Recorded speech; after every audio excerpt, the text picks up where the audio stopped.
नमो अरिहंताणं नमो सिद्धाणं नमो आयर्याणं नमो वज्रायाणं नमो लोये सव्यसारणं। बोलो शासन नायक भगवान महावीर स्वामी की, मूल नायक देवादिदेव 1008 श्री चंद्रप्र भगवान की जय। परम पूज्य आचार्य गुरुवर श्री विद्यासागर जी महाराज की जय। अहिंसा परमो धर्म की जय। परम पूज्य मुनि श्री अजीत सागर जी महाराज की जय। समस्त मुनि संघ की जय।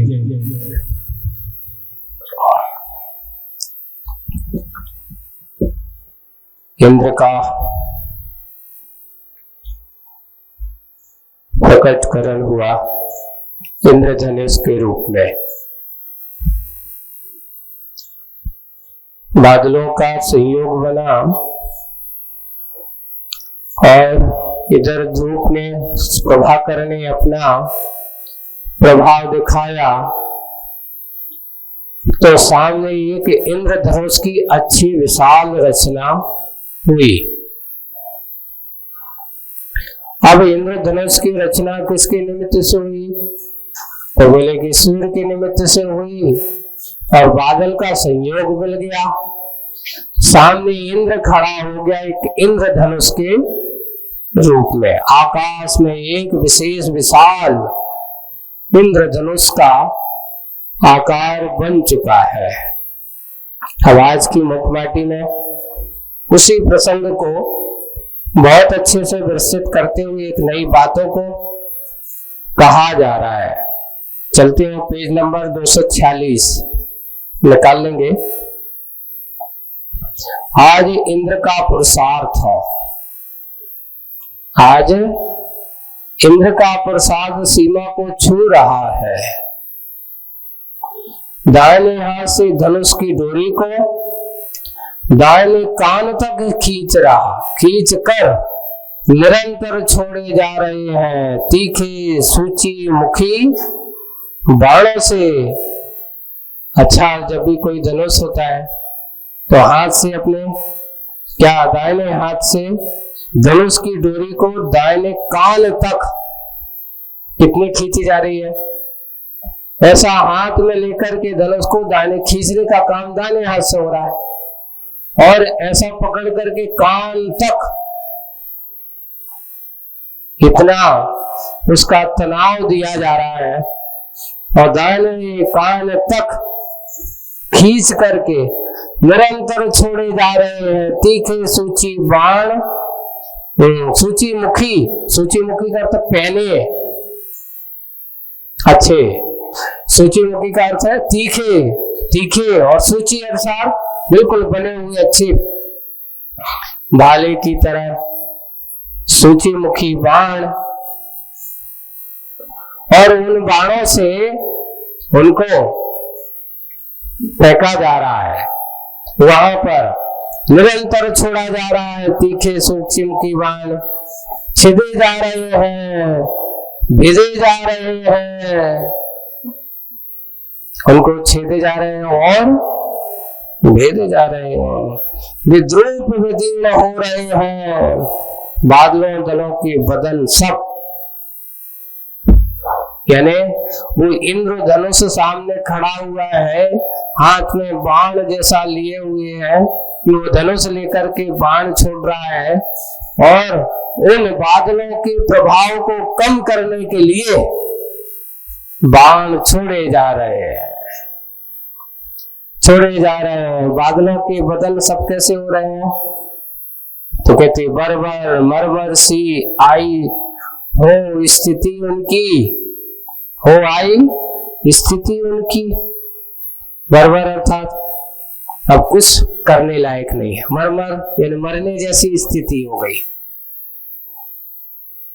मरने जैसी स्थिति हो गई, बर्बरता भरी हो गई स्थिति उनकी। दयनीय सी गति रुलाई आती है। जब कोई हारने लगता तो उसकी दशा कैसी होती है। अब स्थिति गति भी होती तो बिल्कुल धीमी धीमी चल रहा है, धीमी गति रुलाई जैसी आती है, रोना आ रहा हो, अब क्या करें, कुछ भी चारा नहीं बचा। जहां देखो वहां भूकण ही भूकण, थोड़े से ही शेष रहे हैं मात्र जलकण। क्योंकि इंद्रधनुष ने सारा काम बिगाड़ दिया। यही कारण है कि सागर ने फिर से प्रेषित किया। अब वहां बैठा बैठा सागर सब कुछ देख रहा है, तो सागर ने फिर से प्रेषित किया जल भरे लबालब बादलों का दल। पुनः हारना नहीं है। जो मैंने कहा है कि धरती पे अपन को क्या बचाना है, तहस नहस करना है और दलदल मचाना है। तो सागर ने फिर प्रेषित किए जल भरे लबालब बादल दल, और साथ ही साथ आगे क्या करना है यह भी सूचित किया। और आगे क्या करना है संकेत दे दिए कि देखो रुकना नहीं है, इंद्रधनुष के बाणों से डरना नहीं है। ऐसा सूचित भावानुसार तुरंत बादलों ने बिजली का उत्पादन किया। बादलों ने आपस में जब टकराते हैं तो क्या थे, गड़ गड़ गड़ गड़ गड़, और आपस में टकराने से बिजली का उत्पादन हुआ, चमकती है, संघर्ष होता है। वैसे उत्पादन किया, क्रोध से भरी बिजली कौनने लगी। वहां पर सबकी आंखें ऐसी बंद हो गई, चिपक गई हो गोंद सी कहीं। ऐसा लग रहा है जैसे गोंद से आंखें चिपक गई हो कहीं। सूझबूझ सी गई सबकी, औरों की क्या कथा। निसर्ग से अनिमेष रहा है इंद्र भी, निमेष भर में निमेष वाला बन गया।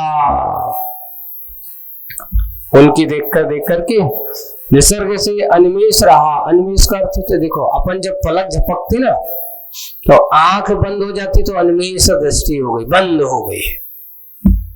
पलक जाना, खुलना, बंद होना, खुलना, निमेष।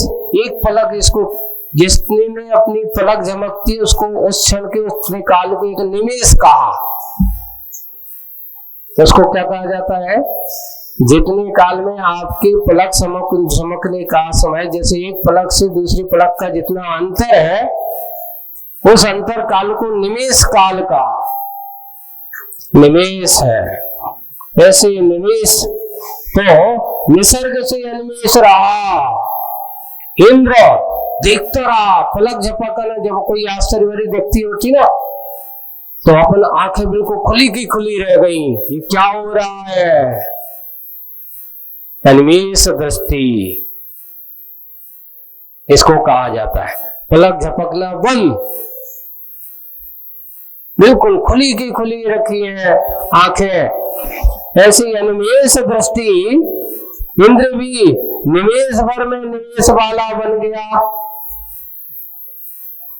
निवेश भर, देखो निवेश जिसकी एक और है विशेषता होती, देवों की कभी पलक नहीं झपकती।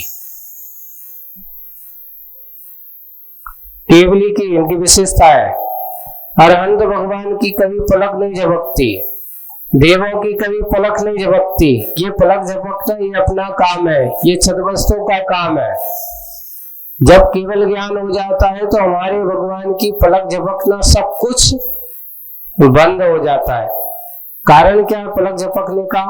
तो कहा है कि इसमें कहीं ना कहीं उपयोग की अस्थिरता का परिणाम जब होता है, उसके कारण से आपकी आंखों की निवेश पलक झपकने का काम हुआ करता है। जैसे आप जैसे विचार करते हो, वैसे ही विचारों के परिणाम से आपकी आंखों की परिणति देखने को मिलती है। कई लोगों को देखना आप, जब कोई अगर ज्यादा चल रहा हो तो उसके मन में दिमाग चल रहा हो, ज्यादा सोच रहा हो, किसी के बारे में ज्यादा चल रहा हो तो उसकी आंखें जल्दी ज्यादा पलकेंगी। और जिस समय वो निर्विकल्प रहता है, कोई विचार नहीं चल रहा हो, उस समय उसकी दृष्टि बिल्कुल शांत रहेगी। उस समय उसकी आंखों में बिल्कुल एक दिव्यता, सौम्यता झलकेगी। उस समय उसके मन में किसी प्रकार का कोई कोलाहल, किसी प्रकार का नहीं देखने को मिलेगा किसी भी प्रकार से। तो वही है कि जब व्यक्ति का दो समय ऐसे आते, या तो कोई आश्चर्य भरी दृष्टि हो तो आंखें बिल्कुल खुली की खुली रह गई, क्या हो गया ये, ऐसा होता है। या फिर शांतमय परिणति जब होती है, कोई विकल्प नहीं होता, तब उसकी आंखों में कोई स्पंदन ज्यादा नहीं होता।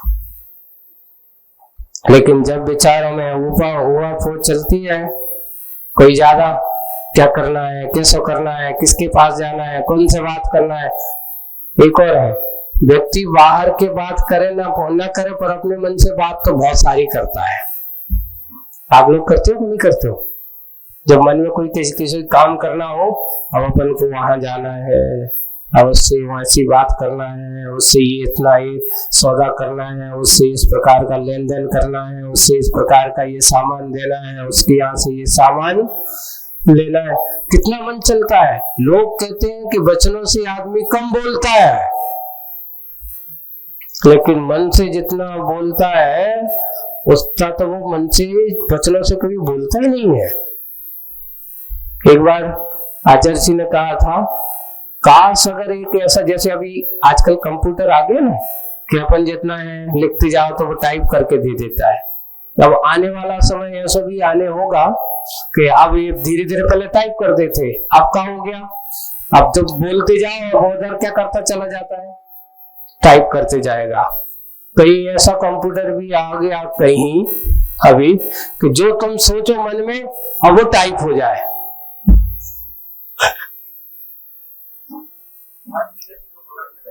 हाँ, तुम जो सोचो अब वो क्या हो जाए, टाइप हो करके आ जाए। आपके मोबाइल की मेमोरी कम पड़ जाएगी दिन भर में क्योंकि तो टाइप हो जाएगा, क्योंकि तुम्हारे मन की गति इतनी तेज है, इतनी सोचने की विधा है, आदमी शांत नहीं बैठ सकता, क्योंकि मन बहुत सोचा करता है। मन की गति बहुत है, वचन में उतनी गति नहीं है। वचन तो उसमें से 1% भी नहीं बन पाते जितना आप सोचते हो। अगर जितना सोच करके पूरा का पूरा लिख दिया जाए तो रोज तुम्हारे दिमाग से एक बड़ा ग्रंथ बनकर तैयार तुम्हारे सामने आ जाएगा कि आज तुमने जो जो सोचो, आज तुमने ऐसे ऐसे विचार किए। आदमी कहेगा ये तो बड़ी गलती हो गई भाई, सबको पता चल गया कि मैंने आज क्या क्या सोचा। वैसे हमारे मन पर ज्ञानी भगवान मुनिराज जो होते हैं वे तो सब जान जाते हैं कि तुम क्या सोच रहे हो। बस इतना है कि मन पर ज्ञानी वे जान सकते हैं, जब वो भी कहने जाएंगे तो वे भी पूरा कहने वाले। जानना एक अलग बात है, कहना एक अलग बात है। देखो, ज्ञान की परिणति है, प्रमाण के रूप में सब कुछ जाना जा सकता है, लेकिन जब कथन करने जाते हैं तो पूरा का पूरा कथन किया ही नहीं जा सकता। नए जो होता है कुछ रूप ही कथन करने की बात करता है। वही कि जब देखा कि निसर्ग से अन्वेष रहा इंद्र भी, निसर्ग यानी स्वभाव से, जिसकी आंखें कभी पलकती नहीं है, ऐसा अनिमेष दृष्टि वाला हुआ इंद्र भी कुछ समय के लिए क्या हो गया, अनिमेष दृष्टि, निमेष भर में निमेष वाला बन गया, उसकी भी आंखें बंद हो गई। इतनी आवाज, बिजली की कड़कन देखकर यानी इंद्र की आंख भी बार बार पलक मारने लगी। ऐसा जब देखा तभी इंद्र ने आवेश में आकर अमोघ अस्त्र वज्र निकाल करके बादलों के ऊपर फेंक दिया। जैसे अपने वज्राघात, बिजली तड़कती ना, अपनी बिजली गिर गई, फेंक दिया, वज्राघात से आहत हो मेघों को मुख में आह ध्वनि निकली, मेघों के मुख से आह की ध्वनि निकली, जैसे सुनते ही सौर मंडल बहरा हो गया। पूरा का पूरा जब बिजली कहीं गिरती है तो आप देखो आदमी के कान भी शून्य हो जाते हैं, पास में आप हो तो आदमी कब जाता है, और अगर नजदीक और गिरी हो तो आदमी हिल भी जाता है। ऐसे सौर मंडल भी बहरा हो गया। कैसा? अब बहरा हो गया तो रावण की भांति चीखना, मेघों का रोना हुआ। जैसे रावण कब हुआ? रोने पर। रावण की नाम की संज्ञा आपको एक बार बताई थी, तो सही नाम उसका क्या है? दशानन। रावण का नाम रावण नहीं था सही। रावण का नाम कब पड़ा रावण? तो बोले कि जिस समय उसने कैलाश पर्वत को उठाया और उठाने के लिए उस पे बने हुए जिन चैत्यालय को नष्ट करके और बाली मुनि महाराज को मारने का अभाव के इनको उठा करके खाई में फेंकने का अभाव किया, तो बाली मुनि महाराज ने थोड़ी सी बल रिद्धि का प्रयोग किया, अपनी बल रिद्धि। बाली मुनि महाराज के पास कौन सी रिद्धि थी? बल रिद्धि थी। और उन्होंने अपने पैर का अंगूठा दबा दिया, तो दशानन ने जो उठा करके फेंकने की बात की, और जैसे ही उस पर्वत को दबाया वो उसमें दबने लगा, उसके अंदर मरने की स्थिति आई, रोने लगा, चिल्लाने लगा, बचाओ। तो उस समय से उसका नाम पड़ गया रवती थी रावणा। जो रोता है सो वो कौन है? रावण है। अपन भी ज्यादा रोने धोने का काम ज्यादा करते थे लोग, जो उनके पास जाओ जब चाहे जब रोने लगते। यानी रोने की स्थिति में उस समय आदमी की स्थिति रावण की स्थिति है, हंसना राम की स्थिति है और रोना रावण की स्थिति है। अब क्या बनना है? रोना है कि हंसना है? रोते हुए जिंदगी जीना राम की तरह है, भगवान बनने की तरह है, और हंसते हंसते अच्छे वो रावण रोते रोते जीने वाला। जब देखो दूसरों के सामने रोते ही रहते हैं, हम तो बहुत दुखी हैं भैया, हमारे पास ऐसा है, उनने ऐसा करो, और इनने ऐसा किया, और फलाने ने ऐसा किया। अपना रोना धोना दूसरों के सामने करना, अर्थात रावण जैसी स्थिति को बना देना। इसलिए रावण की क्या? रावण की भांति चीखना, रोने लगा, मेघों का रोना, और अपशकुन सिद्ध हुआ। सागर के लिए क्या हो गया? ये तो वज्राघात इंद्र ने जब कर दिया, और वज्राघात होने के कारण से उन बादलों का रोना दल बन गया, रावण की तरह चीखने चिल्लाने लगे।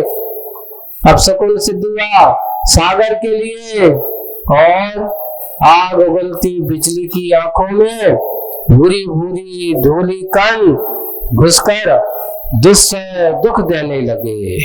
किसमें? जब जैसी वज्राघात हुआ और बिजली जैसी जमीन पे आकर गिरती है तो धूल कहां पहुंचती है? ऊपर आकाश में ऐसे ही घुस जाते हैं, और वे बिजली की काटी। ऐसे विषम स्थिति को देख करके बिजली कटने लगी। यही कारण हो सकता है कि चला चपला पल आयु वाली, एक पल की बिजली आती है, कितनी आयु वाली? एक क्षण के लिए होती, ज्यादा बड़ी नहीं होती। पल आयु नाम दिया, एक पल की आयु जिसकी है सो उसका नाम चला, जो चलायमान है। चपल बहुत तेज है, चपल का अर्थ क्या है? तेज है। और पल आयु बहुत आयु नहीं है, मात्र पल भर की आयु है जिसकी, बस उसका नाम पल आयु वाली बनी हो बिजली। वह बिजली बनी हो।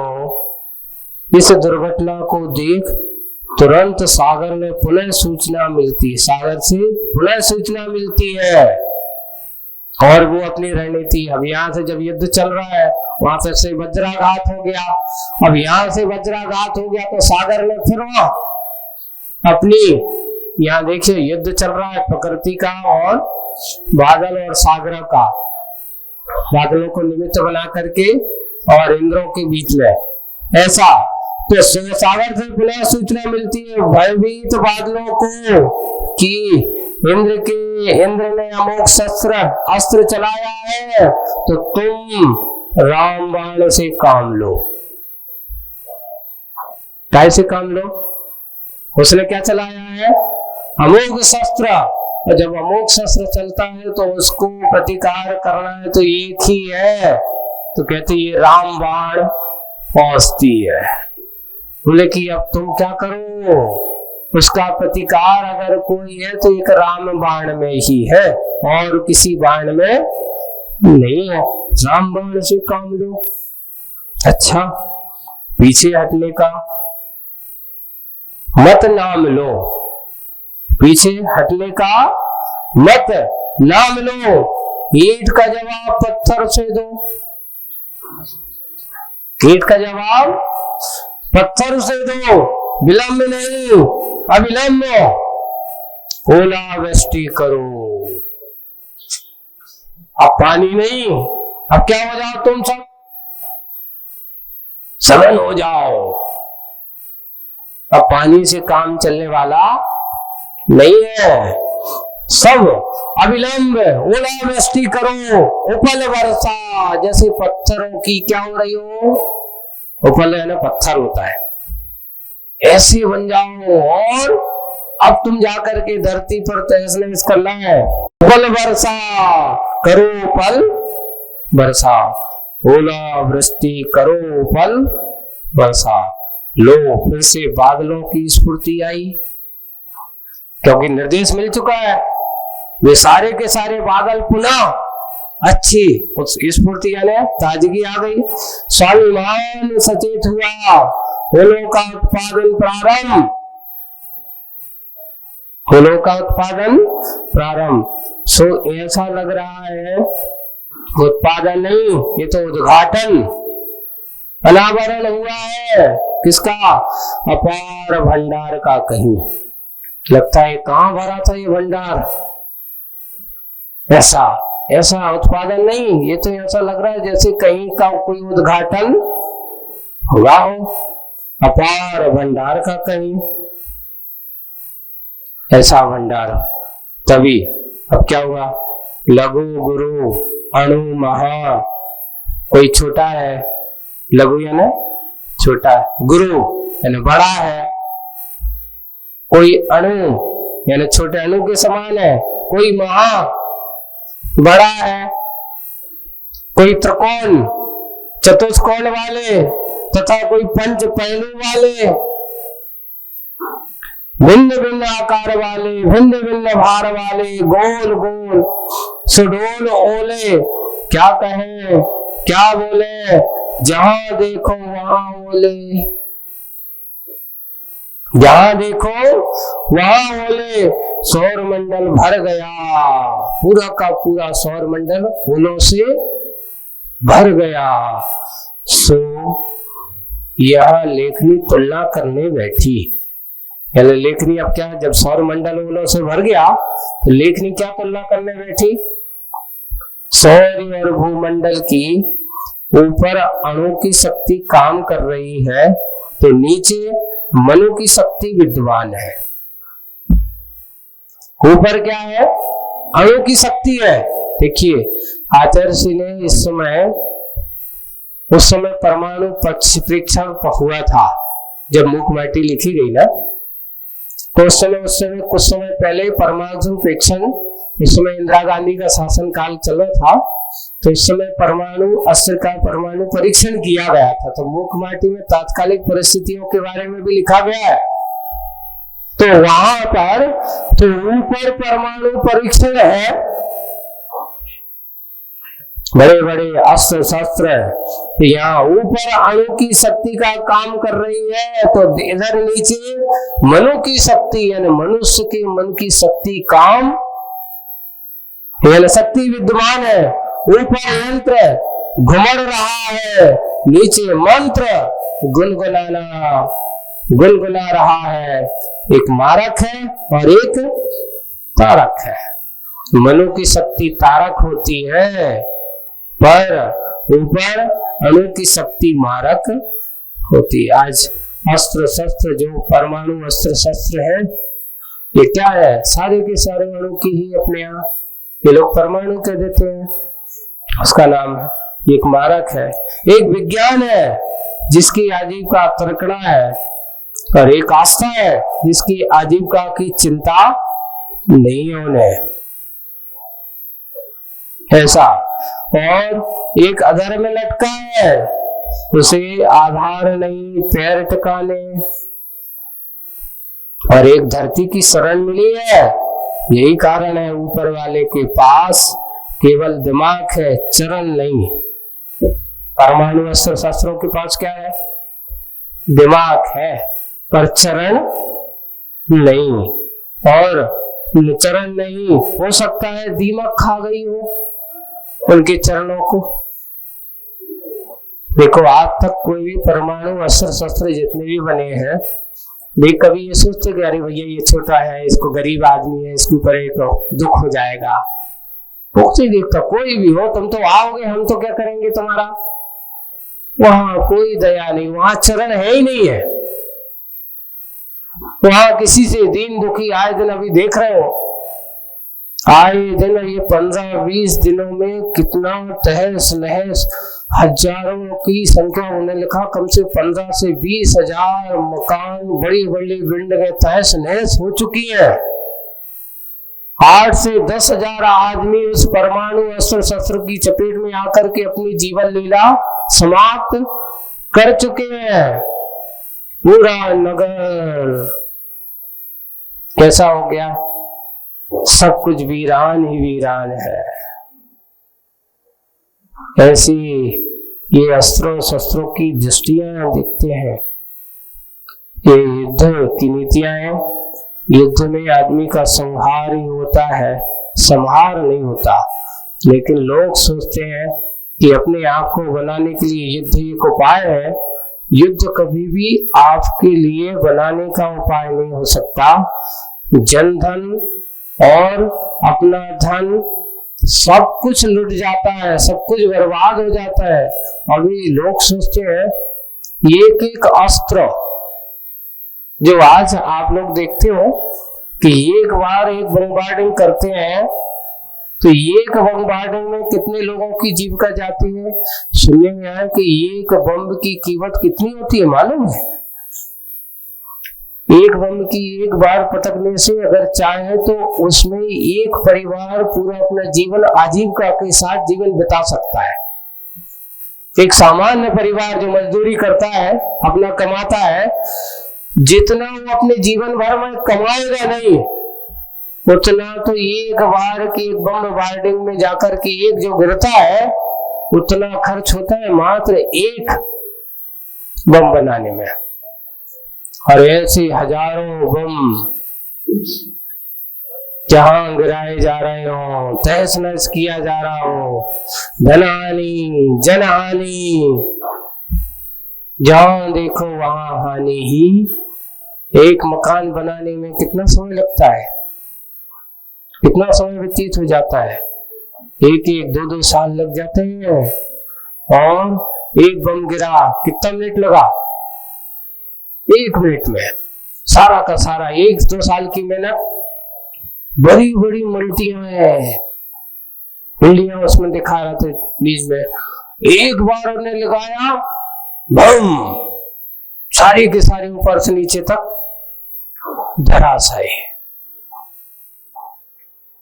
इसलिए निर्माण में पसीना बहाना पड़ता है, विध्वंस में पसीना बहाने की जरूरत नहीं पड़ती। वही है दशा है अणु और मनु, ये 2 शक्तियों की बात कही जा रही है।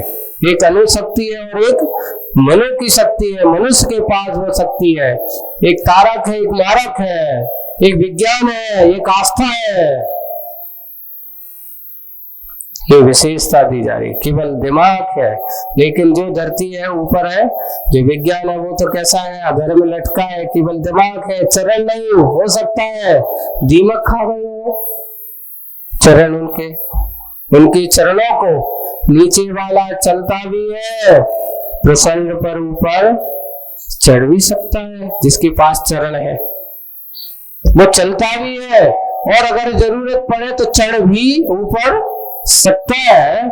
हाँ, ऊपर वाले का दिमाग चढ़ सकता है। जिस समय वह विनाश का, पतन का पाठ भी पढ़ सकता है। विज्ञान की दशा ये है, उसका दिमाग चढ़ सकता है। चढ़ सकता मतलब गरम, जैसे अपन कहते सनक गए। बोले कि क्या होगा भैया, दिमाग चढ़ गया उनका, तो अब उनके कोई पारे बस में नहीं है, सनक गए। तो बोले कि विज्ञान की दशा क्या है, बोले दिमाग तो चढ़ सकता है पर चल नहीं सकता। वही है, यहाँ पर ऊपर वाले का दिमाग चढ़ सकता है जिस समय वह विनाश का, पतन का पाठ ही पढ़ सकता है। बस उस समय कोई किसी को कुछ कहो कुछ भी नहीं। एक बार अभी प्रसंग पड़ा था कि आजकल चाइना में बहुत सारे ऐसे वो आ रहे हैं कि सबको रोबोट से काम हो रहा है ना। आजकल घरों में भी सब कुछ काम कैसे चल रहा है, रोबोट से चल रहा है। तो रोबोट से काम से उसको जैसा मेमोरी में पड़ा गया वैसा ही था। तो उसने कहा जो भी काम करो ये काम करो, उसने वो काम कर जाओ और ये काम करते रहो। करना था एक, अब तुमने रोका नहीं और वो करता रहा। वो भूल गया कि मुझे उसको मना करना था। वो तो यही दशा है कि एक बार किसी ने कहा कि एक व्यक्ति को जिंद था परेशान, है ना, और वो परेशान करे, जब भी बताओ उसको काम बताओ 1 मिनट में करके आ जाओ, सामने खड़ो। बोले कि काम बताओ, फुर्सत बैठ नहीं सकते, काम बताओ। अब क्या करें, इसको काम क्या बताएं, किसी काम नहीं बचा। तो एक काम करो, तुम तो जो पेड़ है ये पे चढ़ो और उतरो, तुम्हारा जो ही काम। जब तक हम मना न करें जब तक तुम क्या करती रहो, चढ़ो और उतरो, यही काम है तुम्हारा। जब मुझे जरूरत पड़ेगी तब मैं तुम्हें क्या बोलूं। बोले कि आज के समय में आज का रोबोट जैसा बड़ा जिंदा दुनिया में और कोई नहीं है। अगर तुमने उसको नहीं रोका तो विनाश कर देगा। ये भी बात है कि जरूरत पड़ी तो विकास भी कर देगा, और अगर तुम संभाल नहीं पाए उसको वो तुम्हारे लिए विनाश भी कर सकता है। आज की दुनिया वही है। ये कंप्यूटर जैसे, ये रोबोट जैसे, जैसे आज कहते हैं ना, तो अपना मोबाइल है और ये है, ये विकास तो बहुत बड़ा हो गया, लेकिन सोचिए कि इससे हमारा दिमाग कितना विनाश की ओर बढ़ रहा है। हम कितने विकासशील हो गए हैं, पैसा तो बहुत बढ़ गया है, और आदमी के परिणामों में शांति कम होती चली जा रही है, अशांति बहुत बढ़ती चली जा रही है। वही है पतन का, यही कारण है, पीठ पड़ता चला जा रहा है। यह भी सर्वविदित है कि प्रश्न चिन्ह ऊपर ही है, यह सर्वविदित है, प्रश्न चिन्ह ऊपर ही है, लटका मिलता है सदा, जबकि पूर्ण विराम नीचे होता है। वो जो होता है ना प्रश्न चिन्ह, जो कैसा होता है, आपको गौर करना, प्रश्न चिन्ह तो वो कैसा होता है, लटका होता है, और पूर्ण विराम कैसा होता है, नीचे होता है। हिंदी साहित्य की विधा दिखाई जा रही है, विज्ञान हमेशा प्रश्न चिन्ह जैसा है, हमेशा कैसा है, लटका है, और लटका मिलता है, जबकि पूर्ण विराम नीचे। प्रश्न का उत्तर नीचे मिलता है। पहले ऊपर क्या होता है, प्रश्न, उत्तर कहाँ मिलता है, नीचे मिलता है। यानी प्रश्न हमेशा लटका है लेकिन उत्तर नीचे मिलता है, ऊपर कदापि नहीं। उत्तर में विराम है, शांति, अनंत समाधान हो गया। उत्तर में क्या है? शांति है, अनंत। प्रश्न सदा आकुल रहता है, ये क्या हो गया, ये कैसा होगा, किसका है, कैसा है। प्रश्न जहां होता है वहां विकल्प होता है।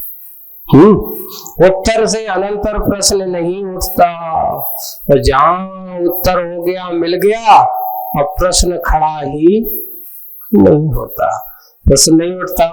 प्रश्न का जीवन अंत सिंधु में बिंदु विलीन जैसे सिंधु में बिंदु का विलीन जो ऐसा वह प्रश्न हमेशा प्रश्नमय जीवन। जितना मिलते जाओ, मिलाते चले जाओ, सागर में जितनी भी बूंदें मिल जाए वो मना करता है नहीं, और अभी हमारी पूर्ति नहीं। प्रश्न बिल्कुल वैसा ही है, एक और, एक के बाद एक, एक के बाद एक, बूंद के बाद इसका बाद ये धारा, वो पानी, इधर आओ, वो लाओ, लाते चले जाओ, पर वो कभी विलीन होता चला जाता है, विलीन होता चला जाता है। ऐसे ही विलीन होते होते आगे बढ़ते हैं। लेखनी से हुई तुलना में, और यहाँ पर लेखनी से हुई तुलना में अपना अमूल्यन जानकर ही मानो, अपना उसका अवमूल्यन उसने जानकर ही बहुत अच्छे से निर्दय होकर टूट पड़े, वो कणों के ऊपर अनगिन ओले।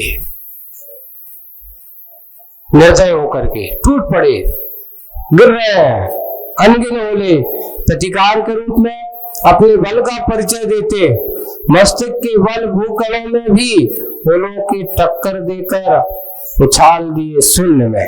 जब वो गिरे तो हम भी कुछ टक्कर देंगे यहाँ पर, तो वो चढ़ते हैं ऊपर, वे भी नीचे गिरते हैं तो एकदम वही वो स्वीकार नहीं करते, गिरते ही ऊपर उछलते हैं। कहा?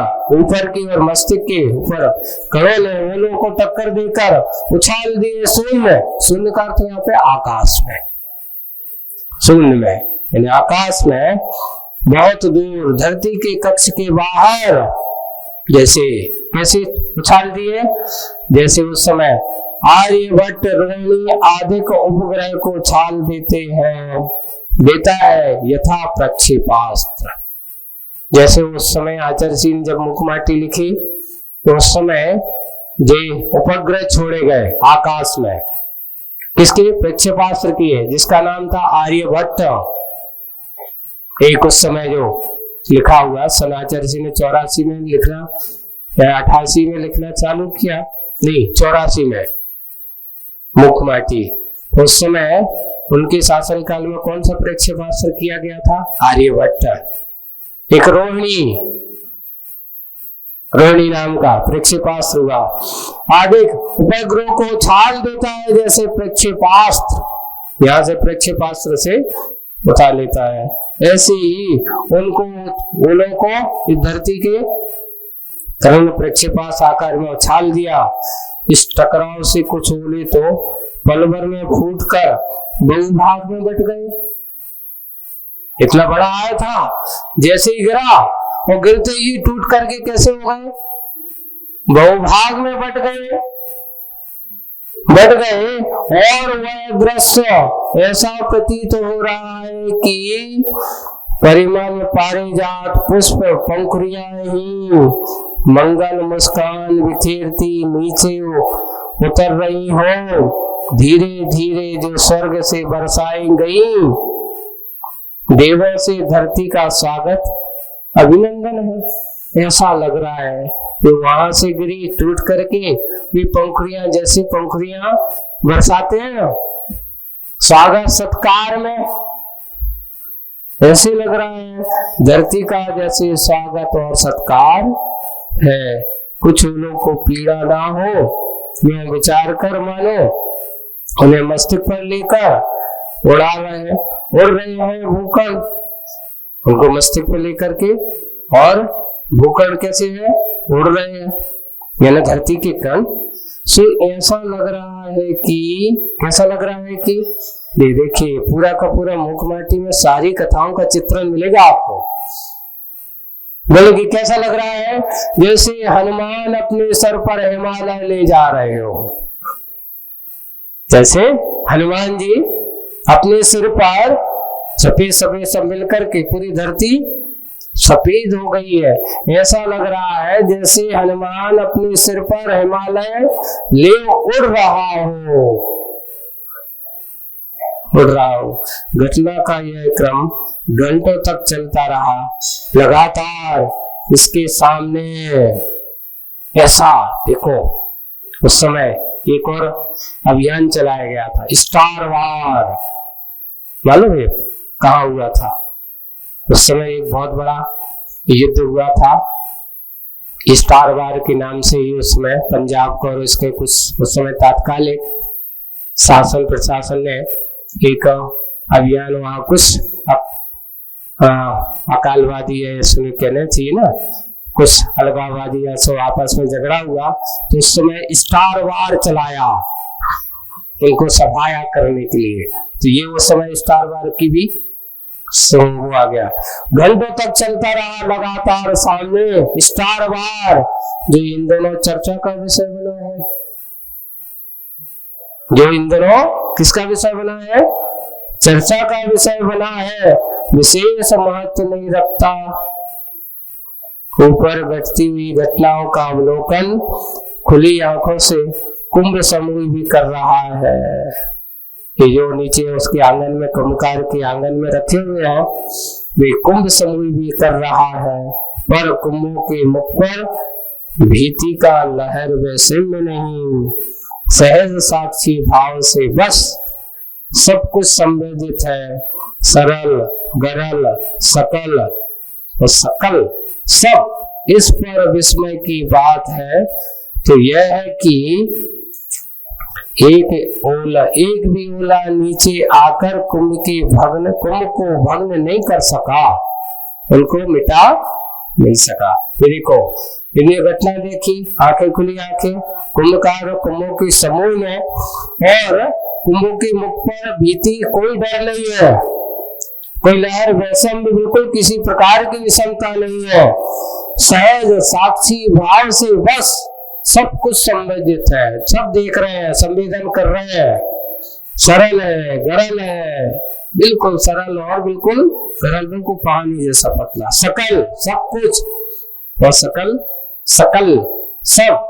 ऐसे इस पर भी विस्मय की बात तो यह है, विस्मय की बात तो यह है कि एक भी ओला नीचे आकर के कुंभ को भग्न यानी मिटा नहीं सका, भग्न नहीं कर सका। जहां तक हार जीत की बात है, तो भूकणों की जीत हो चुकी है, और बादलों और ओलों की गले में हार का हार लटक रहा है। ओलों के हार गले में क्या लटक रहा है? हार का हार, एक वो हो गया ना, हार यानी माला लटक रही है, लटक रहा है। सुरभि सुगंध से रहित मृतक मुरझाया हुआ। अब नई बात आएगी कि इस प्रकार जब ओलों का वो हुआ, तथापि अब आगे बात करेंगे अपन। तथापि इतना, तथापि नए बादलों का आगमन, नूतन ओलों का उत्पादन, बीच बीच में बिजली का कोदन, संघर्ष, उत्सर्ग, प्रकर्ष, कलय, कसमसकस, धूर्तता, सागर के विषम संकेत, क्रूरता आदि आदि सब पराभव के बाद बढ़ता हुआ दाह परिणाम। क्रोध का पराभव होना सहज है नहीं, सहज नहीं, वो हारने वाला नहीं है। गुस्सा आ रही है। अब वो जब वो हार हो गए, नूतन ओलों का उत्पादन बीच बीच में भेज रहा है, क्रोधित होकर संघर्ष, उत्कर्ष, प्रकर्ष बढ़ता हुआ, प्रकट रूप से, बहुत रूप में, प्रकर्षण का अर्थ बहुत रूप में, ऐसा करता हुआ, कलय कसमसा जब हारता है तो कलह भी होती है, कसमस किड़किड़ाता हुआ, धूर्तता, सागर की विषम संकेत क्रूरता, और हमेशा उस सागर की विषम संकेत पाकर क्रूरता है, आदि आदि सब पराभव के बाद बढ़ता हुआ उसका दाय परिणाम गुस्सा आ रही है, अंदर से जल रहा है वो। क्रोध का पराभव होना सहज नहीं। वो कभी क्रोधी व्यक्ति अपनी हार ऐसे में ऐसे बांधने वाला नहीं है। वो कहता अभी और रणनीति बनाएगा, क्या बनाएगा आगे बताएंगे, आज बस इतना ही। बोलिए परम पूज्य आचार्य गुरुवर श्री विद्यासागर जी महाराज, परम पूज्य मुनि श्री विद्यासागर जी महाराज की जय। समस्त मुनि